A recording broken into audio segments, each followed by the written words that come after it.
Good morning to all of you. मैं Zainab Akhtar, lecturer mechanical GPC 12। इस lecture में general procedure in machine design को discuss करूंगी, जो बीटीआर के सिलेबस के अकॉर्डिंग ME 308 मशीन डिज़ाइन की यूनिट नंबर 1 का टॉपिक है। These are the outlines of this lecture. जब किसी भी मशीन या मशीन कंपोनेंट को डिज़ाइन किया जाता है और उसकी फाइनल मैन्युफैक्चरिंग की जाती है, तो ये कंपोनेंट कई सारे स्टेप्स से होकर के गुजरता है। किसी मशीन कंपोनेंट को डिज़ाइन करने के लिए कोई रिजिड रूल नहीं है, लेकिन मशीन कंपोनेंट के डिज़ाइन के लिए जो जनरल प्रोसीजर हम फॉलो करते हैं उसे हम यहाँ इस चैप्टर में डिस्कस करेंगे। तो मशीन के डिज़ाइन के लिए जो जनरल प्रोसीजर हम कंसिडर करते हैं उसके 8 स्टेप्स हम यहाँ पे कंसिडर करेंगे। तो हमारा फर्स्ट प्रोसीजर होता है रिकॉग्नाइजेशन ऑफ नीड।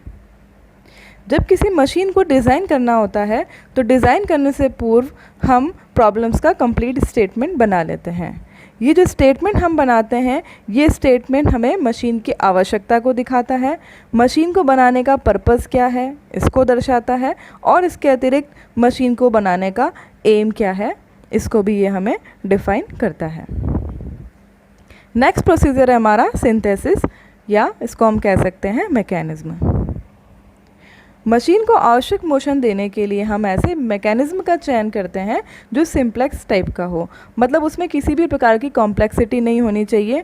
सिंपल से सिंपल मैकेनिज्म के माध्यम से हमें आवश्यक मोशन प्राप्त हो जाना चाहिए।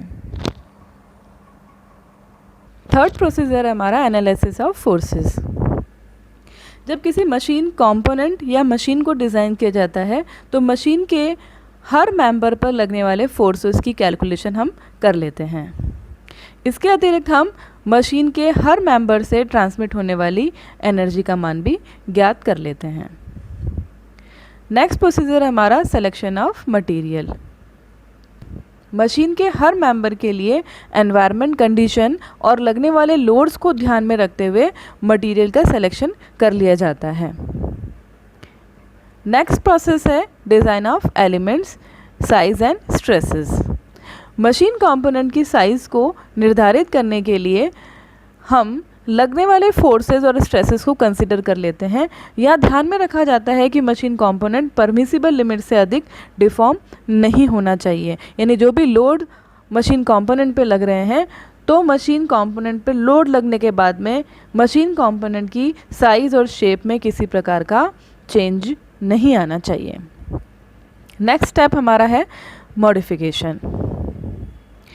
पुराने एक्सपीरियंस और जजमेंट के बेसिस पर हम मशीन के मेंबर्स की साइज़ को मॉडिफाई कर सकते हैं, जिससे नई मशीन की मैन्युफैक्चरिंग में हमें हेल्प मिलती है। नेक्स्ट स्टेप है हमारा डिटेल ड्राइंग। फाइनली सजेस्ट किए गए मैन्युफैक्चरिंग प्रोसेस के बेसिस पर मशीन के हर कंपोनेंट और असेंबली की कंप्लीट स्पेसिफिकेशन के साथ डिटेल ड्राइंग बना ली जाती है। इसके बाद हम लास्ट हमारा प्रोसीजर डिस्कस कर लेते हैं, ये है प्रोडक्शन।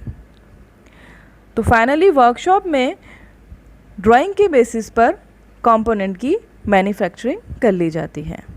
तो इस प्रकार से हमने इस लेक्चर में मशीन को डिज़ाइन करने के लिए जनरल प्रोसीजर को डिस्कस किया। इसी के साथ हम इस लेक्चर को एंड करते हैं। Okay, thank you.